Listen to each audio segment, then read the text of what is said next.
Welcome everybody to our Magnification Call.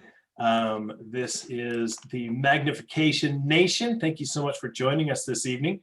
Today is March 14th, 2021, and we are super excited to have Mr. Richard Paul Evans with us. Thank you. Take it away, Richard. We have a smaller group than normal. Do you think it's the daylight savings thing? Yeah, they'll all come on in an hour. Oh no. Oh no. And I just got to ask Jay Walter, what are you doing? Are you making a basket? It's a scarf. No, I'm making stocking hats for, we'll probably give some to the kids at the Christmas box house. Fantastic. All right. I remember I was sitting in the back seat with Barbara Bush, and she just sat there. She was always just, I think it was knitting the word, the two sticks. She's always knitting, always. And there were things all over their house that she had knitted. It's like, I didn't expect to see you doing this, Jay. This is an exciting week. Some of you are just on my last call. And just so you know, we're getting ready to launch this program, Author Ready. So anyone who wants to be a book, you want to be in here. It's an incredible program. I'm not going to jump into it much, but it's really, really cool. And well, if you're curious about it, it's inexpensive. It's basically, we're building an online college. You know, the information is incredibly valuable with 50 different vignettes teaching you how to get your book all the way from beginning to end. And then for the first 200 people that come in, we're just about there. We'll be there tonight. We have but any of you guys who come in, our Magnification Nation, they always get first choice. Anyway, those who come in, it's like you get your grandfathered in after a year. You get to be on the program forever without being charged. And I also will put your book up on my site when it's ready, which someone just offered me $1,000 to do, right, Diane? Okay, I'll give you $1,000 if you'll mention my book on your page. I think I'll do it. I'll take $1,000, mention someone's book. Why wouldn't I? So when my brother got home from his mission in Arequipa, Peru, he spent a lot of time in the jungle. And he told me this story. He said on their off days, Mormon missionaries get off days. They call them preparation days. They would go out in the jungle and hunt and look for parrots and things like that, and monkeys. And so he said he was going to the jungle and someone stopped him. They said, "Where's your machete? Where's your machete?" He goes, "Never go in the jungle without a machete." He goes, "There's lots of things in the jungle that will kill you, right?" And I've seen some of them, real life. Jaguars. It's really cool. We're going to the jungle. We could see a jaguar. I took his claws and scratched all the bark off a tree. It was, but the thing that's kind of the most scary is actually the boa constrictors, the anacondas and boa constrictors. And every now and then people go to the jungle and not come back. And so he said, look, so he taught my brother this jungle trick. He goes, if you're ever in the jungle without a machete and you're basically cornered by a boa constrictor, let me tell you what to do. So this is a native trick, right? He goes, first thing you do is let it know that you see it. Look at it kind of like that, so you see it. And what will happen is it will freeze, because if you've ever seen like a tiger hunt a gazelle, you know how they move really slowly, they freeze. It will freeze too, because it doesn't want you to see it. And then it said, what you do is you're in the jungle, right? So you're on the equator. So the sun is always high in the sky when you're on the equator, right? He goes, what you want to do is figure out where the sun is in relation. So where you're seeing the sun coming down, and start to move slowly until the sun is right behind your head. Then what will happen, the snake will look at you and will go like this, right? It will follow you before it strikes. And what it does, now it's looking up at you in most cases, right? And if you're not looking up for you, you're in trouble already. But so it's looking up at you. You wait till the sun's directly behind your head. And then you just sit there. Now, the snake will not move away because it doesn't want to lose its prey. However, snakes don't have eyelids. And so while it's looking at you, the sun is burning the retinas out of its eyes. And so if you stay there for a few minutes, the snake is blind and you can just walk away. Okay. I just thought that was a really interesting story he told me for the jungle. But I think there's an interesting metaphor there about our own life. As we go through life, we're going to face things that are scary. We're going to face our own monsters, and sometimes there are challenges and difficulties we have. And sometimes we're going to feel tremendously in danger. And whether it's financial or spiritual or social. And I think this metaphor is perfect. That first of all, you stare it in the eyes. You look at this problem and challenge, you face it, say, look, this is what I'm dealing with. And yes, this thing could eat me. Okay, you're honest about it. You look and say, this is dangerous. But then you start to position yourself with the sun. You look for, where's the sun? Where's it coming from? And this is a beautiful metaphor to me, because to me, the sun is truth. The sun is God. And you say, okay, I can't do this, but in the light, in this tremendous power and light of truth and righteousness, to walk over and to face it and put yourself in the level of truth, is eventually you'll destroy what you're challenging. I just thought that was kind of an interesting story. And I thought it made a really cool metaphor about how we need to live, and that we align ourselves and perfectly, because remember, the sun has to be perfectly right there, to perfectly align yourself with truth. It doesn't help if you're kind of truthful, but to actually be there. Did you like that? Okay. I've been very philosophical this last week because I'm working on my book, and I finally came up with the title that I love. And my publisher loves it, and my editor loves it, and my agent loves it. So if you don't like it, I don't care. What I think I know. Okay. What I think I know. Inspirational musings from an unlikely life. So as I was going through and working on it, and I'm just about done editing, and I was thinking, are there any stories I want to add? And then this thought came to me, and I'd like to read this to you. It's never been shared anywhere before. And I think it's something that I want you to deeply consider. I call this essay, The Folly of Youth. The other afternoon, I was thinking about my childhood, a little disgusted at just how poor of a judge of character I was. When I was 12 years old, I thought my neighbor's father was the coolest of cool. He was kind of a modern Jay Gatsby. Cool dad number one, I'll call him. He had two cars, a beautiful new Mercedes-Benz and a candy apple red convertible Jaguar. He had an industrial car wash system installed in his garage, so his cars always looked shiny and new. The home also had an indoor swimming pool.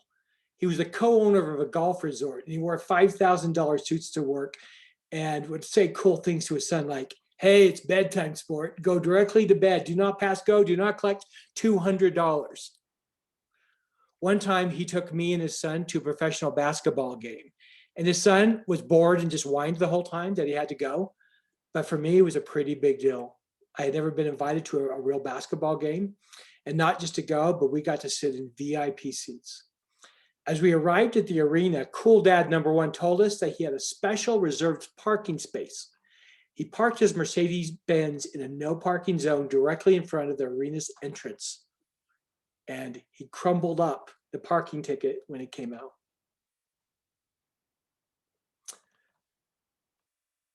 My family situation was a bit different. My father was a social worker, a part-time marriage counselor, and a struggling home builder. Our finances were always stressful. Unlike the impeccably dressed cool dad number one, my father would come home from work in concrete-stained Levi's and old shirts spattered with dry paint and plaster. The only reason we were able to live in the same neighborhood as cool dad number one was because my father got a deal on a corner lot, and we built the house from ground up, just all of us boys, from pouring the foundation and framing the walls to putting up and taping drywall. My bedroom didn't have paint the first year I moved in, and there was no carpet or flooring when we moved in. Then, as if life wasn't hard enough for my parents, my father fell on the job and broke both of his legs. We didn't have health insurance nor savings, and now we had no income. We were forced to sell our home and move the 10 of us into a 3-bedroom duplex. For nearly 2 years, I slept on the floor. Several years later, things began to improve a little bit, and we built a new house, but this one was in a poorer neighborhood, quite a bit more humble than the home next to Cool Dad number 2, or number 1. We had been there for almost a year when Cool Dad number 1 was all over the evening news. He had been indicted for mail, securities, and bankruptcy fraud and sentenced to prison for 10 years. He had defrauded some 650 investors out of more than $20 million.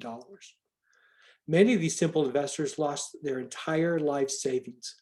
Ironically, I suppose, one of those losing investors was a new neighbor of ours in our new neighborhood. Shortly after losing all of his retirement, he hung himself in his garage. This was not my only failure in my youthful judgment. In high school, I dated a popular girl with another cool father. Cool Dad number 2 was fast talking and arrogant and knew how to wow my simple young mind. Occasionally, he'd take us to dinner at a nice restaurant, something our family could never afford, except when we went to the restaurant where my mother washed dishes. Cool Dad number 2 drove a nice car, wore custom cowboy boots, and sported a handful of gaudy gold rings that are like that big. He also had a big, like, golden belt buckle, right? He even had a billboard with his name on it. He was practically famous. It wasn't until I was an adult that I learned that behind closed doors, Cool Dad number 2 was a monster, both physically and mentally abusive. He was not only a wife beater, but he was also a serial cheater as well. Unlike the 2 cool dads, my father was quiet, hardworking, and honest. He had no close friends and no hobbies other than provide for a large family. He was not good with money, nor did he ever make much of it. For years, he drove an old van he bought used from a telephone company's public auction. On the outside, the comparison between my father and these 2 men was clear to everyone. But what really mattered was not what the world could see. It was his character. I thank God that my father was unlike both of those men I once foolishly admired. The cool dads were bad people. The problem with youth is that without life experience, it's blinded. It's blinded by the bling. Diane, would you watch the people coming in, please? It is blinded by bling, enamored with the world's highlight films while witnessing in the privacy of our homes, the blooper reels, right? That's what we get at home. We get the blooper reels. In other words, the truth is naturally less appealing than the show. The Jewish rabbi, theologian, and philosopher Abraham Joshua Heschel said, "When I was young, I admired clever people. Now that I am old, I admire kind people." Amen and amen. What do you think?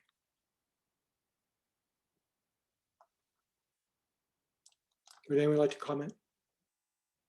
Marcy Brown, would you start us out?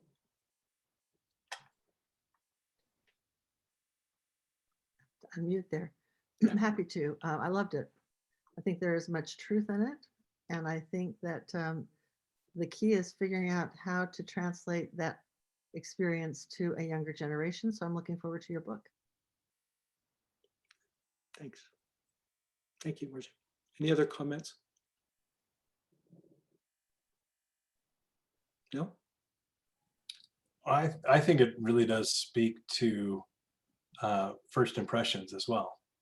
And, you know, so many times we make a judgment based on the type of car somebody drives or the, you know, the cut of their clothes. And it is so wrong most of the time.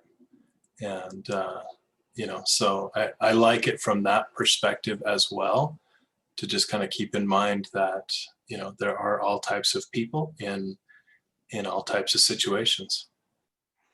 Thank you. Rick, I think it's beautiful. I think I love that style of your writing, man. Like it's awesome. if you want somebody to read those pages as you write them to like an extra person, that's the type of stuff I love. Like I've loved your Christmas Miracle Box or whatever that book is called, the one that tells the story. I think it's just beautiful. Thank you. You know, to share these real feelings. It's like my dad wasn't perfect. There are things he did that were really hurtful to me. But he tried, and you know, he was. In some ways, I wonder if I kind of hurt his life. I mean, by the time I hit it big, my father was he limped. He had at least 7 pins in each leg from his accident. They were poor. Some of you heard my story. Mom telling me that they're going to lose their home, and it's like, Mom, I'll just buy your home. You know, to be in this different place, and so I gave my dad a job, and it kind of, some ways, it changed him because all of a sudden he was around all these pretty women, and it wasn't good for him. You know, it wasn't good for him. He wasn't. It was weird because I kind of became the dad in a way. And there were some hard things. I mean, he wasn't always, I think, the man he could have been, but I think he had a really hard life. And the reality is, when you look back and actually boil it down, it's like he did nothing but work. You know, I remember one time I was in a wrestling, and I would always do everything was. I always was lonely growing up, and so it was the first meet we went to, this wrestling meet. And we went there, and these 2 guys came over, and they said, "Oh, he's wrestling you. He's gonna kick your butt." And they sat there and just intimidated me. And it was funny because I get out there and it worked. And it's like I was always alone. I had so few friends, and I was just alone. And so I get out there, and finally, after I was pushed out, the referee said, "If you do this again, I will forfeit the match. You're not wrestling." At which point I thought, I have nothing to lose. I ended up pinning the guy in about 2 minutes. I was a much better wrestler than he was, but I was intimidated. Psychologically, I was very easy to manipulate because I was not strong. My parents weren't strong. I never learned it. I had to learn it through hard things. And so, but I remember during that time, I won my very first trophy ever. I would always go to state, but they never gave trophies. And this time I got a trophy. And my dad was coming to pick us up. This is pre-cell phone days, right? So he was going to come pick me up. It was late at night. Well, he was about an hour late. Well, he comes walking in, and the school was having some nice function, people dressed up. And he walked in like he normally did, covered with dirt and paint and plaster in his hair. And I just remember he was furious at me. And I was so excited to show him that I won this trophy. And he just yelled at me. I've been out there waiting. It's like he went to some back part of the school that there's no way I would find him. It was his fault. I had been sitting there waiting for him for more than an hour, but he was just furious and yelled at me. And I just remember just taking my trophy and just hiding it. And I really did not have a relationship much with my dad. And that's why people say, well, how come your dads are always this way? Or it's like, about the age of 12, I realized that train wasn't coming, that my father didn't like me and never would. And so it was about that age that I kind of just gave up on it. And which was interesting. It was actually in some ways more healthy, I think, than some of my brothers who tried to get us attention their whole life and fought for it. So it's understandably, when all of a sudden I'm rich and famous, every time I go to their house, he would sit there and brag about me and tell people, especially my brothers, and I would just say, stop it. They don't want to hear it. They want your attention. And you telling about me makes them hate me. Okay. I feel like I'm Joseph of the coat of many colors, right? It's like my brothers hate me because their younger brother now is a successful one. I said, but also it's offensive to me because that sweet little boy you hated, that sweet little boy you wanted to have nothing to do with. And so I don't want you to like me now because I'm Richard Paul Evans. If you can't like Ricky Evans, why would I care? So, my dad wasn't perfect. No, I hate that term. I write about that. my dad was broken like all of us, and there were some parts of him that were really broken. But at the core, he wanted to be good. And I think that's really, I mean, he was a simple man, and in many ways he was a very, people knew he was a very kind man. And so that's what I wanted to share with you tonight, is talking about, are we kind? And to make that for this week, to make that our goal this week, to be more kind. Last week, I had one of my employees came to me and I wrote something. I was angry about something. And it's like, when you have employees, there's times you get angry. Not Diane. Diane was with me when it came. It's like, I've been trying to get you to do something for 6 weeks now.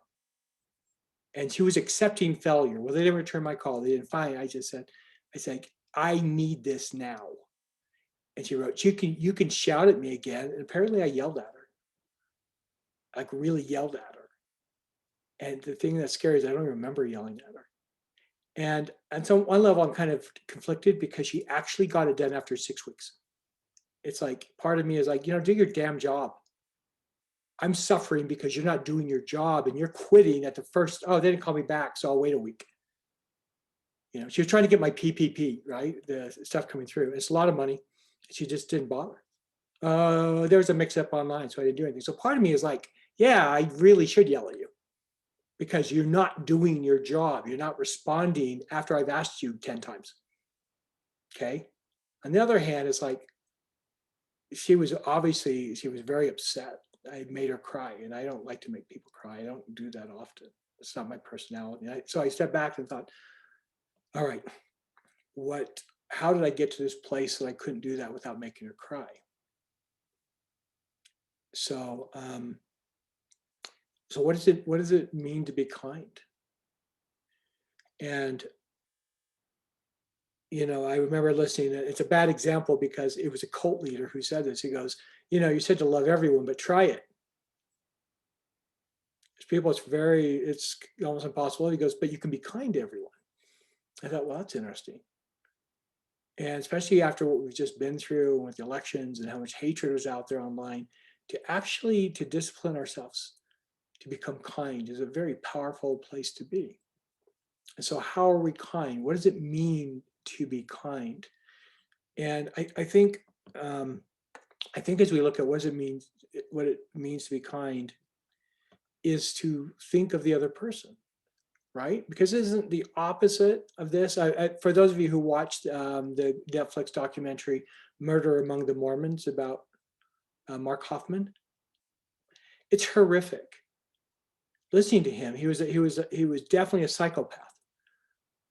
When he put the bomb out, he said, well, I know it would kill. It would kill maybe him or maybe his wife or a child. It was like no big deal. He said like, oh, it might kill a child. But he goes, I had to get out of my fix. So whatever it takes, whoever to kill. It's like, so if we take sometimes if I'm trying to find the right word for something in writing, I look for the opposite word and use it to gauge what the best word is. And in this case, look at him. What is the worst possible person you can be? And that is like to not care at all. So to actually turn ourselves around and say, okay, listen to what they have to say. To show that much respect takes a tremendous amount of discipline to not just want to vomit up what we think it should be and to listen. I think that's the first stage of kindness. Also to listen to what people are telling you. Food is my love language, and I listen very carefully to what people like to eat. Would you say that's true, Diane? Michael? Yeah, it's like, I realize this. It's like our new director, I met her daughter and she's like, oh, that pie looks so good. I went down to the store and bought her a pie and brought it back for her. And it's like, she goes, he's really nice. It's like, that's how he speaks to people. He was trying to say he likes you. And so to listen to people, my mother-in-law is dying. So we went over and got her tonight and took her over to the house. She's getting worse and worse every time I see her. And at this point, she's always been worried about her weight for years and years. And it's like, don't worry about your weight anymore. Those days are gone. She likes chocolate shakes. So I do my best to take her a chocolate shake every day. And she gets the biggest smile on her face. And we just talk for a few minutes. And it's like, I get her different shakes to see what she likes, but she just likes them all. And she just sits there and she goes, I was dreaming about a chocolate shake before you came. And it's like, you know what? I don't know how much longer I get her in my life. And she's someone that my wife talks to every single day and loves. And it's like, this is a way I can show kindness and respect for someone who gave me the most important thing in my life, my wife.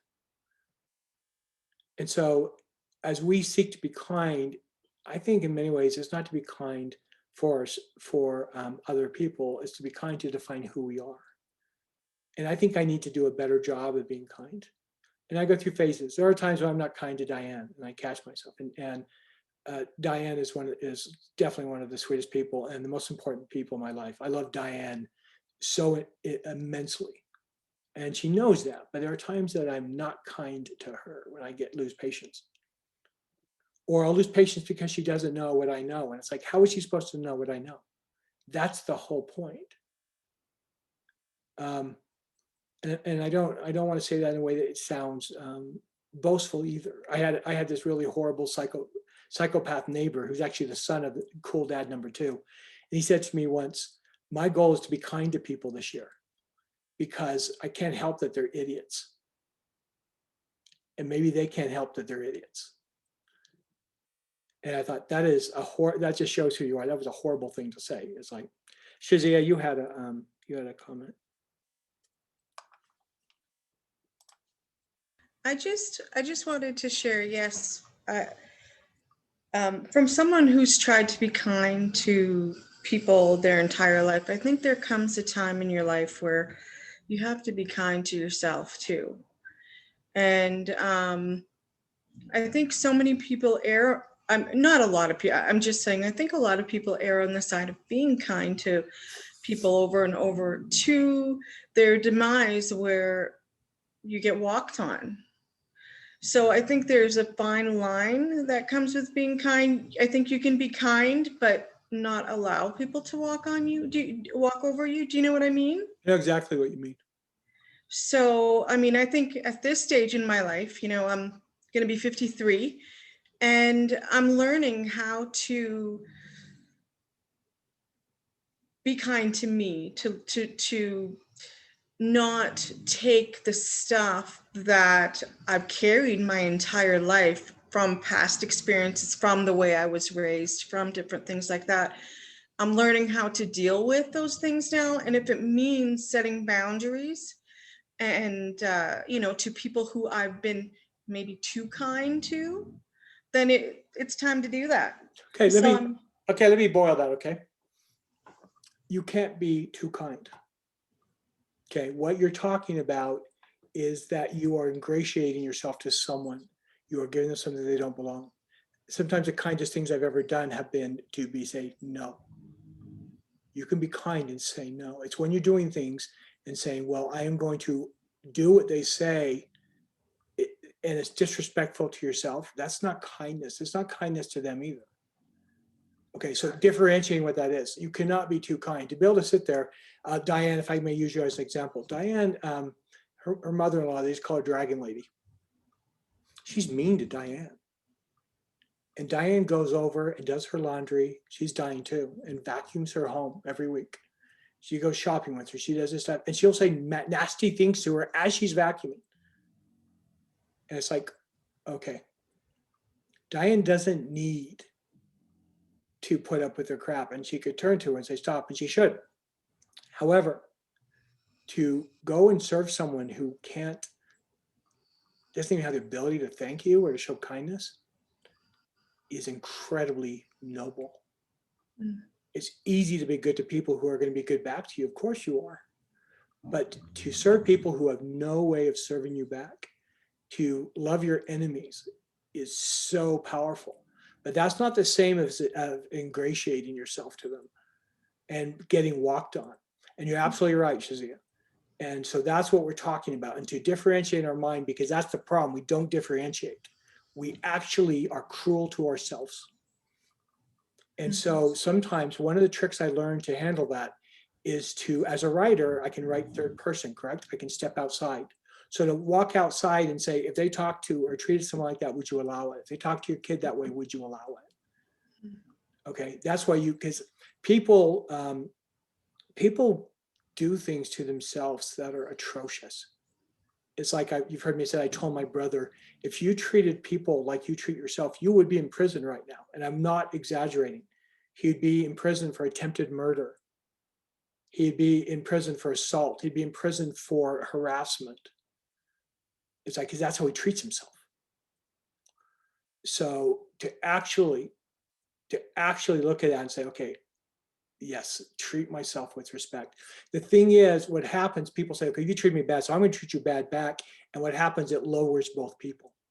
And so I say, you can't be too kind. To look in the face of someone. I think of one time when someone literally spit in my face. And I thought, I can hit them or I can serve them. And I served them. And know what happened is that relationship turned eventually inside of them into complete shame, where they came back and said, how can you ever forgive me? How did you not give up on me? And that was such a powerful, powerful place to be and a thing to do. Was it hard? Hell yes. It was everything I could do to keep. Another example, I have a friend, he's one of the founders of Franklin. His son had some of the same behavioral problems my son did. And one day he beat up his little brother. And so my friend goes into him and he goes in and goes, you just knock it off, you stop. And his son turned around and just belted him in the face. And he said, my response was, I was going to kill him. I was going to beat the hell out of him. And he's a big guy and he took back his fist and he said, a voice said to him, don't.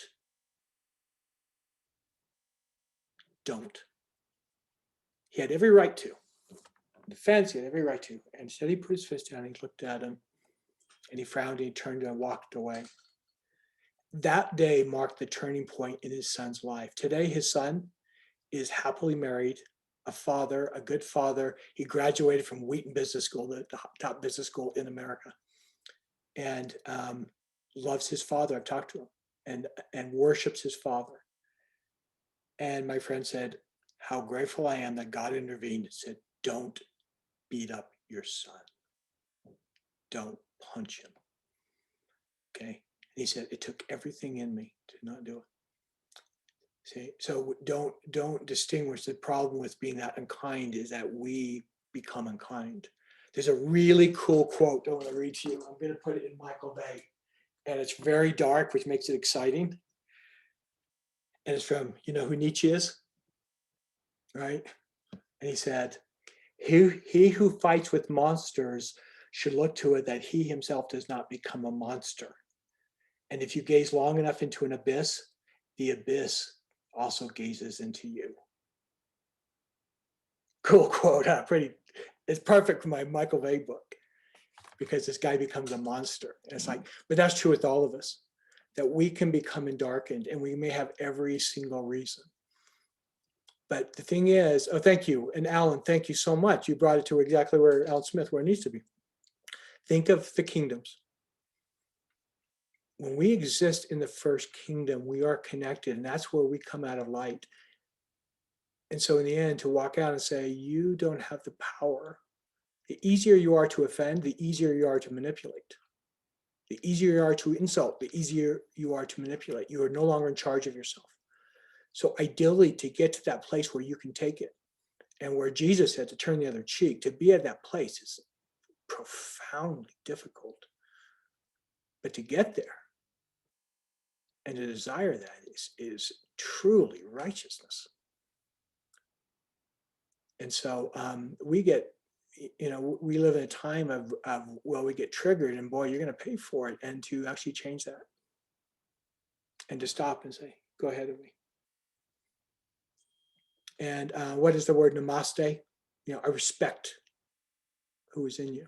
I respect the God in you, the soul in you. It's such a beautiful concept. Or is it gun shy? What is it, Alan? Or Michael? I respect that. I respect the dignity that's in you. There we go. It is the God in me recognizes the God in you. Isn't that cool? Is that not first kingdom? My first kingdom recognizes your first kingdom. So what I'd like to do is actually give you permission this week to release the anger. And Shazia, you understand what I'm saying, right? Because what you're saying is absolutely true. Absolutely love yourself. In fact, no, don't love yourself. That's too confusing. Two words that are really powerful that have changed my life. Delight in yourself. And for the record, I delight in you. You make me smile every time I see you. So 2 words I want you to do this week: delight in yourself and adore yourself. I adore you. Looking at you, I really do. I mean, I feel like I know Kathy Cutler really well. Marcy and I go way back. It feels like we really don't, right? Bonnie, you're everywhere for me. Robbie, you've been around forever. I just adore you. I just say all your names. I love you. And it's like, so to delight and adore are powerful words. Turn them on yourself, okay? And show that kindness to yourself. But let's turn them on other people this week. Let's let go of the anger, the hate, and everything, and say, because that has nothing to do with me. The anger and the hate and the bad place you're in has nothing to do with me. But I'm coming from my first kingdom. And my source, which fills me with complete acceptance and complete love and complete dignity, I want to be a reflection of that everywhere I see. And so think about it, because we get triggered, we start going, they honk at us, we honk back, we flip them off, you do whatever. And it's like, instead to say, I'm going to learn almost like an Oriental Asian master. It's like, I'm going to learn this peace. Bless you. And most of all, you can't love someone you don't know. You can't love someone you do know. It's like the people closest to you say, how can I be kind this week? Carrie spends almost an hour and a half every week making me diet lemonade. And she found her way to show that she's loving me and trying to keep me alive. I have diabetes, right? She found something that to try to help. Diane does the same thing for her husband. It's Diane's recipe. And so let us be kind this week. And Diane, you can hold me to it, I hope. And let's bless some lives. Okay. And bless your own. So, okay, I do adore you. I do delight in you. All right, Michael. Excellent. Thank you all for joining us.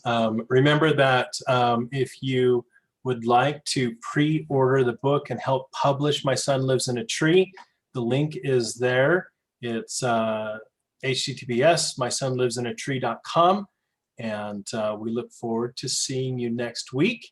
And Rick, can I tell him what you got me for my birthday? What did I get you for your birthday? A week at the ranch. We're headed down to the ranch on Tuesday, me and my oldest son. When Rick introduced me to the 5 kingdoms, I did not have a relationship with my children at all. And my oldest son now lives with me, and he and I are going down to the ranch together. And the rest of my children just threw a birthday party for me. And that is all, every bit of it is from living the 5 kingdoms and reestablishing those relationships that had been lost. So thank you, Rick. Thank you, everybody else. And have a great week. Thanks all. Michael, let's talk tomorrow. Happy birthday again. Okay. And we'll talk tomorrow when it's a good time for you. Yeah. Okay. Good. All right. Love you all. Take care. Yep. Have a good night. Thank you, Rick. You bet. See ya. Thank you. Happy early birthday, Mike. Thank you. Thank you. Bye.